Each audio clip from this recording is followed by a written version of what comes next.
Ever feel like you're living your life on repeat? You keep dating the same person in a different body. That promotion at work always feels just out of arm's reach, and you can't shake a frustrating sense of déjà vu in your own story. What if I told you that you're not just unlucky, and it's not fate? There's an invisible script running your life, and it was written by the one person you'd never suspect, a hidden part of your own mind. This journey into the work of psychiatrist Carl Jung will not only reveal who's really pulling the strings, but also show you how to finally grab the pen and write a new ending.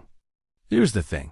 There's a part of your own mind that's running the show from behind the scenes, and most of us don't even know it's there. The pioneering Swiss psychiatrist Carl Jung mapped this territory and gave its most powerful operative a name, the shadow. Think of your mind as an iceberg. The little tip you see above the water is your conscious mind, the person you think you are. It's your ego, your identity, the face you show the world.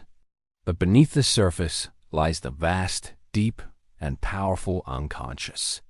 Within that unconscious is a part specific to you, your personal unconscious, which contains everything you've forgotten, ignored, or repressed. And a major part of that is the shadow. The shadow is where you've stored every part of yourself you learned to hide. It's the collection of traits, desires, and emotions you find uncomfortable, unacceptable, or just plain bad. From the time we're little, we're taught that some parts of us are good and others are not. We get applause for being polite and agreeable, but we're scolded for being angry, selfish, or loud. To survive and fit in, we push those unacceptable parts of ourselves down into the darkness, out of sight. We build a persona and acceptable mask for our family, friends, and society. But here's the catch. Those repressed parts don't just vanish. They become the shadow.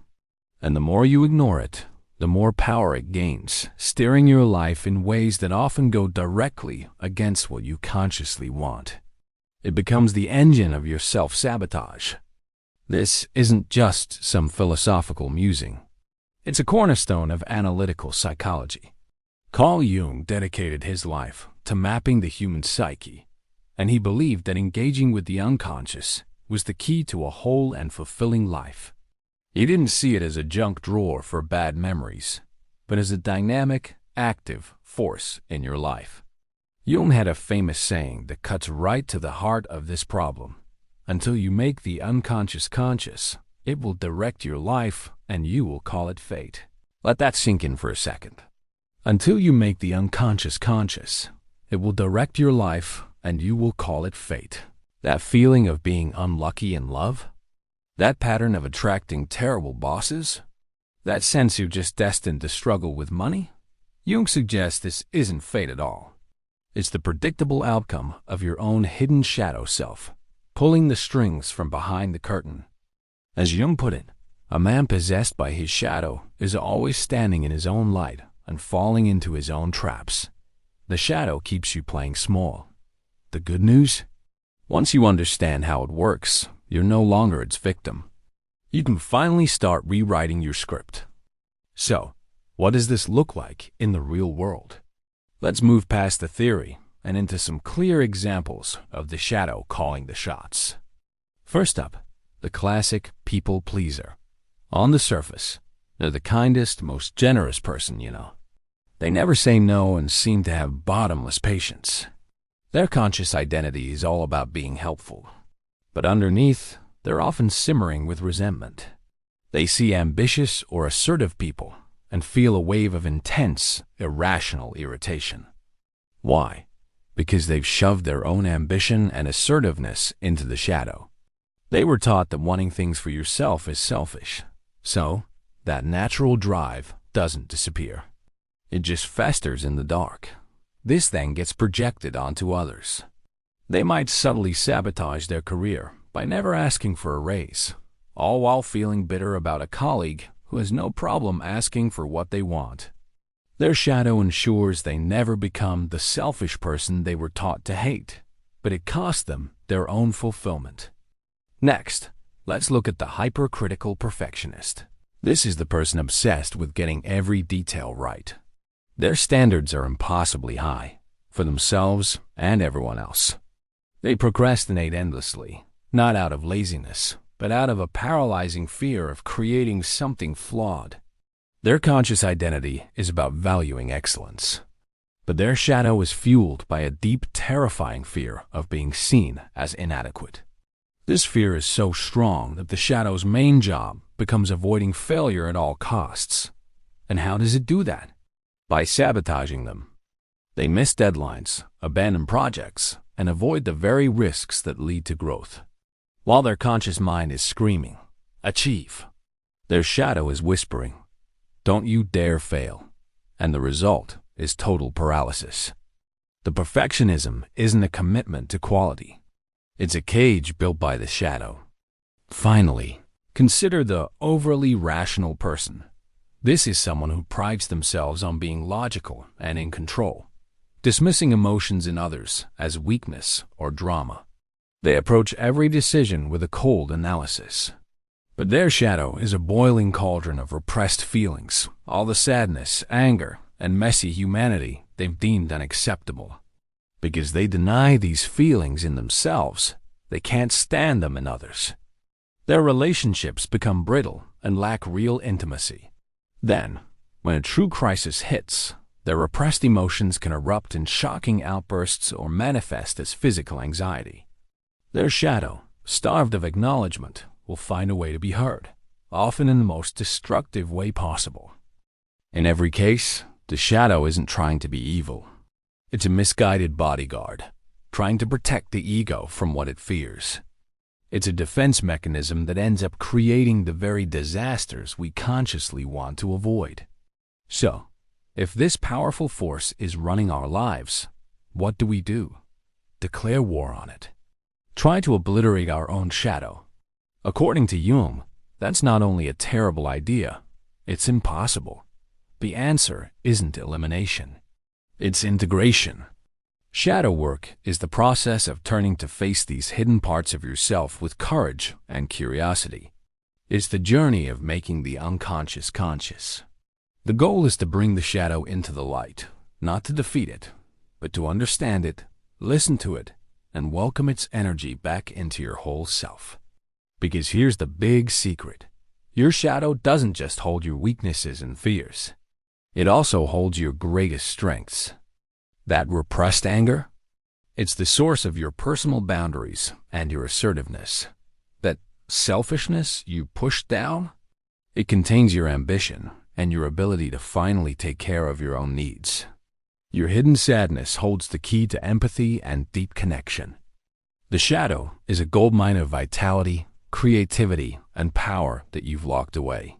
By integrating it, you don't become a bad person. You become a whole person. You reclaim all the energy you've been using to hold yourself down, and you become more powerful, authentic, and free. This might sound like a huge undertaking, but it all starts with a single step. You can begin the process of shadow work right now with a few simple, practical actions. First, play detective with your triggers. Jung famously said that everything that irritates us about others can lead to an understanding of ourselves. A strong, out of proportion, emotional reaction, whether it's envy, rage, or disgust, is a giant neon sign pointing directly at your shadow. The next time it happens, instead of judging the other person, get curious. Grab a journal and try this. Think of a person or a type of person who consistently gets under your skin. What's the specific trait that drives you nuts? Their arrogance? Their laziness? Their victim act? Write it down. Now, ask yourself this brave question. Where in my life am I terrified to express a healthy version of that same trait? Where have I completely denied that part of myself? This isn't about admitting you are that person. It's about recognizing that disowned energy inside you. Second, get curious about your self-sabotage, not critical. ****. When you catch yourself procrastinating, don't just beat yourself up. Pause, take a breath, and ask, what am I really avoiding right now? What feeling am I trying not to feel? Treat the behavior not as a moral failing, but as a messenger from your unconscious. It's your shadow trying to tell you something important about a hidden fear. The moment you start listening, the pattern starts to lose its grip. Third, have a conversation with your shadow. Asterisk, asterisk. This is a powerful Jungian technique, sometimes called active imagination. Find a quiet moment. In a journal, or even just in your mind, give that difficult feeling a voice. If you're struggling with the people-pleaser's resentment, imagine that resentful part of you sitting in a chair across from you. Ask it questions. What do you need? Why are you so angry? What do you want me to do? Then, just listen for the answers. Write down whatever comes up without censoring it. The goal isn't to agree with the shadow. It's to finally acknowledge it. Giving a voice to the voiceless parts of you is profoundly healing and the very heart of integration. This is a deep journey, and we've only just begun to explore it. It requires patience and a whole lot of self-compassion. If this resonates with you, subscribe and join our community of fellow travelers on this path. And now, a question for you. Share in the comments one repeating pattern you've noticed in your own life. It can be in your job, your relationships, or your habits. You'll be amazed at how many of us are reading from a nearly identical script. For years, you may have felt like a character in a play you didn't audition for, speaking lines you didn't write. You might have called it fate, bad luck, or just the way I am.